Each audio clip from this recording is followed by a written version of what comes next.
Ladies and gentleman, ಬೆಂಗಳೂರಿನಲ್ಲಿ ಕಸದ ಸಮಸ್ಯೆ ಇಂದು ನೆನ್ನೆಯದಲ್ಲ. ಒಂದು ದಿನ ಕಸ ತೆಗೆದೇ ಹೋದ್ರೆ ಸಿಲಿಕಾನ್ ಸಿಟಿ ತಿಪ್ಪೆನಗರ ಆಗೋದ್ರಲ್ಲಿ ಅನುಮಾನ ಇಲ್ಲ. ಹಾಗಿರುವಾಗ ಇನ್ಮುಂದೆ ಬೆಂಗಳೂರಿನಲ್ಲಿ ಕಸ ತೆಗೆಯೋಕೆ ಲಾರಿಗಳು ಬರೋದು ಡೌಟ್ ಎನ್ನಲಾಗ್ತಾ ಇದ್ದು, ಜಿಬಿಎಗೆ ಹೊಸ ತಲೆನೋವು ಶುರುವಾಗಿದೆ. ಕಸದ ಲಾರಿ ಬರೋದಿಲ್ಲ ಅಂದ ಮೇಲೆ ಬೆಂಗಳೂರಿಗರು ಬೀದಿಯಲ್ಲಿ ಕಸ ಇಡಬೇಕಾ ಬೇಡವಾ ಅಂತ ಹೇಳಿ ತಿಳಿಯೋಕೆ ಈ ಸುದ್ದಿ ನೋಡಿ.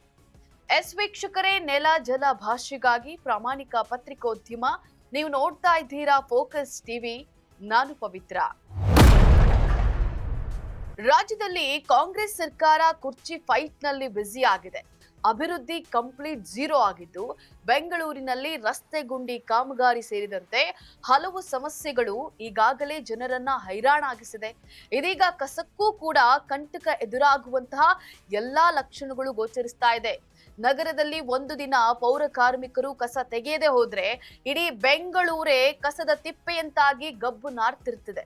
ಹಾಗಿರುವಾಗ ಇನ್ಮೇಲೆ ಕಸದ ಲಾರಿಗಳು ಮನೆ ಮುಂದೆ ಬಂದು ತ್ಯಾಜ್ಯವನ್ನ ಹೊತ್ಕೊಂಡು ಹೋಗೋದು ಅನುಮಾನವಾಗಿದೆ.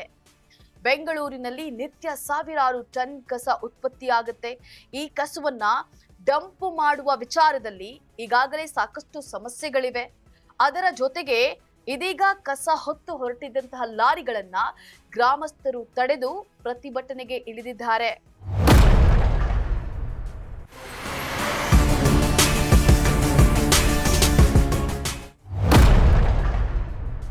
ಮಹದೇವಪುರ ವ್ಯಾಪ್ತಿಯ ಮಿಟ್ಟಗಾನಹಳ್ಳಿ ಹಾಗೂ ಬೆಳ್ಳಹಳ್ಳಿ ತ್ಯಾಜ್ಯ ಸಂಸ್ಕರಣಾ ಘಟಕಕ್ಕೆ ತೆರಳ್ತಾ ಇದ್ದಂತಹ ಕಸದ ಲಾರಿಗಳಿಗೆ ಗ್ರಾಮಸ್ಥರು ದಿಗ್ಬಂಧನವನ್ನ ಹಾಕಿದ್ದಾರೆ.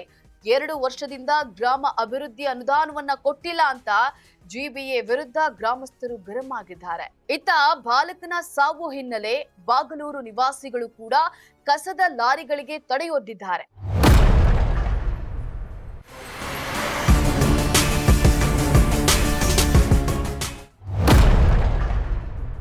ಹೀಗಾಗಿ ಕಸ ತುಂಬಿದ ಲಾರಿಗಳು ನಿಂತಲ್ಲೇ ನಿಂತಿವೆ.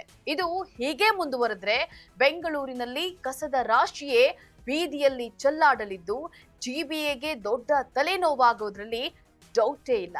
ಇದಾಗಿತ್ತು ಸ್ಪೆಷಲ್ ಸ್ಟೋರಿ. ನೆಲ ಜಲ ಭಾಷೆಗಾಗಿ ನೋಡ್ತಾ ಇರಿ ಫೋಕಸ್ ಟಿವಿ.